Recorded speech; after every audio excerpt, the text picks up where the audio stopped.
You're right, mate, how you doing? Welcome back to another video, and in this video I'm going to be reacting to the Premier League Game Week 26 results. Chelsea 2, Leeds 2. Get in, come on, I'm telling you, Leeds are staying up. Leeds are definitely staying up. They're looking like a really good, mid-table team right now. And that doesn't sound incredible, but the fact that they are, 14th, 15th, something ridiculous like that, because how poor they started the season. They were shocking. They were shocking, we can all admit it. But now they're getting result after result after result. They grind out these results against the Chelseas, against the Liverpools. They're beating the relegation teams and the teams near them in the Premier League table. They're definitely going to stay up. But yeah, first Chelsea go 1-0 up, João Pedro scores. And then they go 2-0 up. It was a silly penalty to give away, two hands at the back of the shirt. And Palmer scores it. Who would have thought Palmer scores a penalty? But then Leeds, they're not making it 2-1. And you're thinking, oh, can they do something here? And then they make it 2-2. Was it a penalty? Should it have been 2-2 even? Should it have been 2-2? There was a slight handball maybe. However, I don't care. I don't care.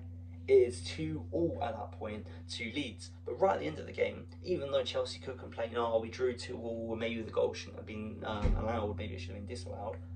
Palmer, you had a chance to win the game.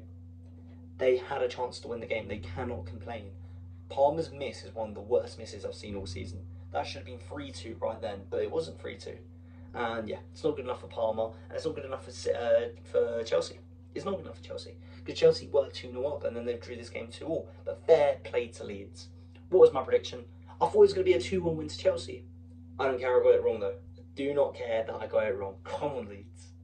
Everton 1, Bournemouth 2. Everton deserved to lose this game. They didn't take their chances. Everton 100% deserved it. First, they should have gone 1-0 up through Barry. There was a shot that came off the keeper. It was literally bounced perfectly to him and he's hit it wide. But then they do make it 1-0 and Jai scores a penalty. It's definitely a penalty. And at that point, they're having chances to make it 2-0. Barry has another chance, but it's really well defended from Bournemouth. But then Bournemouth just dominate. They get the first goal and they get the second goal. And they deserve these goals. 100% Bournemouth deserve these goals. They played better this game and they were the much better side, even away from home. And maybe they can start picking up some form now, because they are a good team, Bournemouth, and they have a very good manager. They just have not been consistent at all this season. And then they nearly made it 3-1. There was a player through on goal, and O'Brien takes him out, and it's a straight red card. From then, Everton are not going to get back into the game 2-1 down with 10 men. How good is my prediction, though? I predicted a 2-1 win to Bournemouth, so I'm happy with this. Perfect prediction. Good stuff. Spurs 1, Newcastle 2. Spurs deserve to lose this game. All the players just didn't care. They weren't good enough at all. And this was actually the game that ultimately led to Thomas Frank getting sacked. I wanted him to stay forever. I wanted Frank to stay forever. Thank you, Frank. You're a great Arsenal fan. I love the work that you did at Tottenham. You did great work with your Arsenal Cup. I can't believe it. I genuinely can't believe he's gone. It's really upsetting. Let's see who they get next. I don't think there's a lot of good managers in the market. And knowing Tottenham, they're going to do something stupid. And they're pretty close to the relegation zone. I wouldn't mind to see Tottenham get relegated, that would be amazing. But let's talk about the game. First, Newcastle did actually go 1-0 up. It was only just offside. Genuinely, by a tiny bit of his head was offside. It's absolutely ridiculous, but he was offside. But then Newcastle, they still make it 1-0. It was Chow that scored. He won the header, the keeper saved it, and then he still gets the foot to the ball for the rebound when there's two players around him. The players just aren't quick enough, they don't have sharpness, or maybe they just don't like the manager, they just don't seem like they're playing for the manager, or they're just Spursy. But then they do equalise, Archie Gray scores his second goal ever, fair play to him. But it doesn't matter, because a few minutes later, the ball somehow gets to Jacob Ramsey, and Newcastle make it 2-1. The fact that the ball's even allowed to get to that player is ridiculous. But yeah, Newcastle deserved the 2-1 win, and I'm happy they won, because I want to see Newcastle do well, and it's always good seeing Spurs do terrible. What was my prediction? I thought it was going to be a 2-0 win to Newcastle. I knew they'd win, so close to a perfect score, but I do not mind getting a good result. West Ham 1, Manchester United 1. I thought this was going to be the 5th game. I thought this was going to be the 5th game where that guy finally gets his hair cut, but no, he doesn't. And he's probably still relevant, probably still getting that ad revenue, he's getting people talking about him. And I like how this became a small, silly little challenge, and now it's like mainstream news. And all the United legends hate him. I think the only reason they hate him is because they're salty they've just drew a game. But let's be honest, Carrick's had 5 games in charge, 4 wins, 1 draw. It's not bad at all. He's still undefeated under him. And I feel bad for West Ham in this game. I wanted West Ham to win. Really, really did. I want West Ham to stay up. They're a proper Premier League side. It'd be weird having a Premier League season without them. And it'd probably be better for London because we don't need a West Ham Millwall twice a season in the Championship. Imagine that. Havoc all the time. But yeah, they go 1-0 up, West Ham. They're having a few chances, to be fair. And it was Souček that scored it. And you're thinking, oh, what can they do here? What can they do here? Then late in the game, you know, they could have made it 2-0. There's a counter attack that happens. Adama Traore, he runs and then he shoots. But Euro, great tackle, fair play to him. But I think Adama could have done better there. But he's all pace, isn't he? He's all pace and muscle, and that's about it. Don't know why he never became a rugby player. You know, I think he would have done incredible with that, but it's unfortunate from him. I thought he was going to score on his home debut. But then, late in the game, on like 9+4 minutes in, Xerxes misses a chance, and you're thinking, oh, West Ham's going to win 1-0. Nope, the 9+6th minute, Sesko scores, making it 1-1, which is insane. So Man United's unbeaten record under the new manager bounce is still unbroken. What was my prediction? I thought it was going to be a 3-0 win. I thought the players would have been behind the game. I thought Man United were going to go for it, but they just couldn't get the win. But I'll tell you what, it is still a good point gain for West Ham, but they're going to leave that game feel like they've lost 2 points. Aston Villa 1, Brighton 0.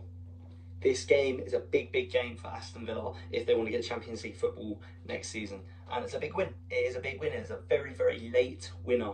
Both teams had chances. Yet again, Martinez, save after save after save. What a keeper, what a guy. He is one of Aston Villa's greatest players. 100%, he's one of the most key assets, and as he would be for any team in the world, he's incredible. And you know, they got like the 90th minute winner, and it would have been so much more fitting if Mings got it on his 200th appearance, as the commentator said. But it was actually a Hinchelwood own goal that made him win. But who cares how you win? You know, your keeper's getting saves, you're having chances, you can't score, you get a last minute winner. Good result for Aston Villa. Was my prediction good? I thought it was going to be a 3-1 win to Villa. I got it wrong, but I knew Villa would win at home. Crystal Palace 2, Burnley 3. What a comeback, by the way. Genuinely, what a comeback. They surprised me. They really surprised me because, you know, Crystal Palace, they go 1-0 up, Strand Larsen, the new signing. Then they go 2-0 up, Strand Larsen, the new signing. I mean, he's already tripled the amount of goals he had already this season. He had 1 goal season, he gets 2 in this match. Incredible. And I'm thinking, yeah, you know, Crystal Palace are just going to steamroll Burnley. This is why they're going down. And Burnley make it 2-1. Interesting. 2-2. Oh my god, it's an equaliser. They're 3-2 before half-time. It's half-time and they're 3-2. And I'm like, oh my god, what? But then remember, Crystal Palace have 45 minutes to get an equaliser. But they can't do it. They cannot score against Burnley. And this is a huge win. Huge win for Burnley. I don't think they're going to stay up still. But if they can take this win, you know, you were 2-0 down, you've won 3-2. It's not just a whole lucky 1-0 win. You've come back from 2 goals down to win the game. Use this as momentum. If you can go on and win your next 2-3 matches, I don't think they can. Or even if, you know, in the next 5 games, 2 wins and a draw and 2 losses, they can just slowly start creeping up on the teams above them. You know, your West Ham, your Nottingham Forest, maybe your Spurs, your Crystal Palace, maybe some of the big boys can get sucked down there. But yeah, not good enough for Crystal Palace at all to go 2-0 up. And also, I feel bad for Strand Larsen. He's got 2 goals at his new team, and they've still lost the game. He's going to want to be the hero. And now he's just, oh yeah, he got 2 goals, you still lost. But yeah, was my prediction good? I thought it was going to be a 3-0 win to Crystal Palace, and it looked like I was going to be right. It really did, but it wasn't to come. And fair play to Burnley for this game. Man City 3, Fulham 0. This is what I'm worried about. They've beaten Liverpool, and now they've won this game, and I think they could easily go on a little winning spree. I mean, obviously, they won in the cup against Newcastle. Yes, they drew against Tottenham, but they've been undefeated for a while, and I think they can go on City and just win. I mean, they were 3-0 up at half-time. You know, they're playing very well. Semenyo scoring, O'Reilly scoring, Haaland scoring, and yeah, they didn't score in the second half. Who cares? You know, they kept the clean sheet, and they've won 3-0, and they've gone 3 points. Man City are the type of team that can go on a massive winning streak now. I mean, their next game is in a cup against Salford. They'll get a win there. I'm praying Newcastle do something. I mean, it's at the Etihad, and Newcastle haven't looked good this season, but you've just beaten Spurs. Spurs got a draw against City. If you can, you know, get a draw, please. Then they got Leeds away from home. Leeds have looked very good lately, but it's Man City. I can see them winning, and then, you know, only 3 or 4 games after that, it's the Arsenal one, which is probably going to be the biggest game of the season, title decider. But yeah, I'm just upset. Fulham didn't really look like they were going to score. They had a few chances. They had one where Milton Smith-Rowe just couldn't get them to the end of it. But yeah, Man City are always going to win this game, and it's upsetting. And they're really, really creeping and slowly approaching on Arsenal's title lead, which I hate to see. But yeah, what was my prediction? I thought it was going to be a 4-1 win to Man City. I knew they would win by 3 goals, and I knew they would get the 3 points. Nottingham Forest 0, Wolves 0. What is the owner of Nottingham Forest doing? Is he insane? He's insane. He's just sacked Sean Dyche after this game. That is the 3rd manager they have sacked this season. We're not even at the end of it yet. We've got a 4th manager coming in. We might get a 5th one at this rate. I don't know what he's doing. He should never have got rid of Nuno. But we'll go on to that in a bit. Let's talk about the game. Because was it Sean Dyche's fault? No. Nottingham Forest played a lot better than Wolves. Nottingham Forest had more chances than the Wolves. Nottingham Forest should have beaten Wolves. At one point, there's like a 6v1 attack, maybe a 7v1 attack. And Hudson was running. He passes it, and Luca just hits it wide or over. It was one of them. He just fluffed the shot completely. Then after that, they have chance after chance after chance. Luca should have scored again. It was a good save from the keeper. And, you know, Nottingham Forest should have won. But this isn't a type of game you sack your manager. I know Wolves nearly won it at the end with the counter-attack, but really, you're in a relegation scrap, okay? You're in a relegation scrap. Who do you usually get after you've sacked your manager and you're in a relegation sack? You get Sean Dyche. Usually, if a team is struggling, he ain't going to play beautiful football, but he'll get you results and he'll make sure you don't get relegated. He will get you results. You've gotten rid of him. You know, you had Nuno, who got you into the Conference League last year, or Europa League, because you were a grass on Crystal Palace. I hate this owner. He's actually a James Bond villain. He's an evil man. And then you get Ange, sack him pretty much straight away, and you've gone from a defensive coach to a very attacking coach, back to a defensive coach to Sean Dyche. This is like, the players are probably dealing with whiplash from going back, forward, back, forward. I don't know what's going on. Literally, it's mad. The fact he's been sacked is ridiculous. And now, I hope they get relegated. I said, I don't want West Ham going down, but I don't want Sean Dyche to get relegation because it looks bad for him. Forest can go down now, alright? I'm telling you, Wolves, Burnley, Nottingham Forest, they're going down. Ridiculous. I don't know who they're going to get in the future.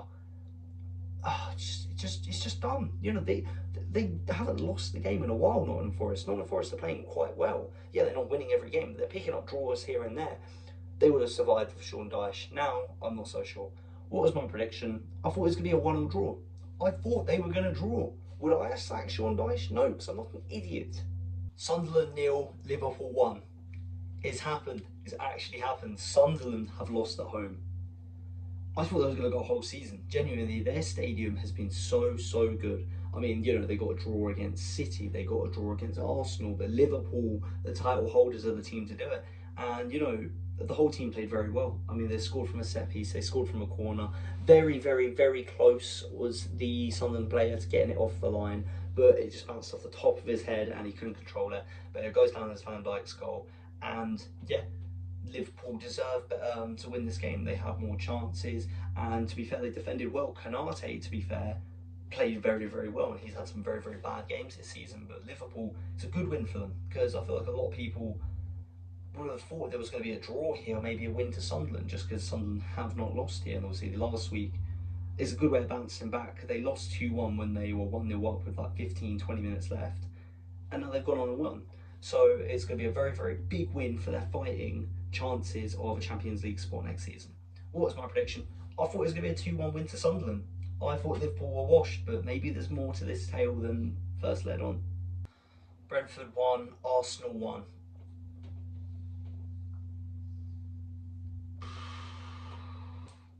Not good enough. Genuinely not good enough. This is what I was scared of.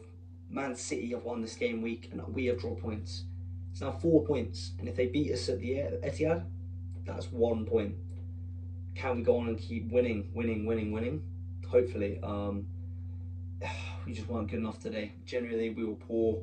Luckily, we went 1-0 Madueke, very good header, very nice header. We were just going at him, but we just looked lethargic. We were giving chances away. You know, when Raya passed to Rice and we lost the ball, we're lucky we didn't concede there. Raya made a good save. Brentford played incredible. Let's give credit when credit's due. It wasn't that we played poorly. because we were bad at parts, but Brentford played very, very well. Okay, Brentford are chasing down European spot. I think they'll definitely get maybe a Conference League spot. That'll be nice, but yeah, we've lost this game effectively, because I know it's a draw, but this is the type of game you need to be winning. You need to be winning it. And I think Eze was poor. Annoyingly, you know, Saliba's out, Havertz is out, Marino's out. So, you know, we're playing Eze, and then Odegaard comes on and he's worse. Odegaard is awful. He's actually awful. I hate Odegaard. Get him out of my club. There's rumours we're selling him for 80 million. Sell him for 50. Get him gone. Get him gone. I do not like Odegaard. I've had enough of Odegaard. He is awful. He's not good enough. He's our captain. Yet we might as well just strip him of the captaincy now. Give Declan Rice the captaincy. Give Gabriel the captaincy. Give Raya the captaincy. Give Saliba the captaincy. Give anyone else the captaincy. Okay? And I already miss Havertz. Havertz is injured. If we have Havertz in this game, we win the game. If we have Havertz, we win the game. But we don't have Havertz, and we drew. Yeah, we were 1-0 up, and then Odegaard, you know, he was just awful the whole game. He doesn't mark his player from the long throw. The player loses him, and he concedes. And then he fakes an injury because he is the reason we conceded. Okay, Odegaard was not good enough. He lost his man, and then he fakes an injury to make up for the fact that he made a mistake. I hate him. I do not like Odegaard. Okay, I love him when he's playing well, yes, but I don't think he's consistent enough, and I think we've outgrown him. I don't like Odegaard at all. Yeah, we've dropped points here. We have dropped points here. We've drew 1. Brilliant. What was my prediction? I thought we was going to win 2-1. Maybe we could have won 2-1. Maybe we could have, if Martinelli scored that goal, but he didn't. But I think he played alright this game. When he got subbed on, I guess. Yeah, I'm just disappointed. Not the best way to end the game week. Okay, let's see how good my game week 26 predictions were. All I'm saying is I did leave out the Wolves game because the Wolves game is a midweek fixture. It's just that on the calendar on like the Sky app, it counted as this game week, but I realised that isn't until Wednesday, so I will react to my prediction on that. Remember, my prediction for Arsenal Wolves was 4-0 to Wolves. We'll have to see what happens next Wednesday after the FA Cup fixture and after that Premier League fixture. But how well did I do out of the other 10 matches of this game week? Well, I got 5 out of 10 correct results, but I only got 1 out of 10 perfect scores. It's not the best, but we'll see how we do next week. Anyways, if you did enjoy this video, please like, hit the subscribe button, tap the notification bell, and I'll see you in the next video. In a bit, mate.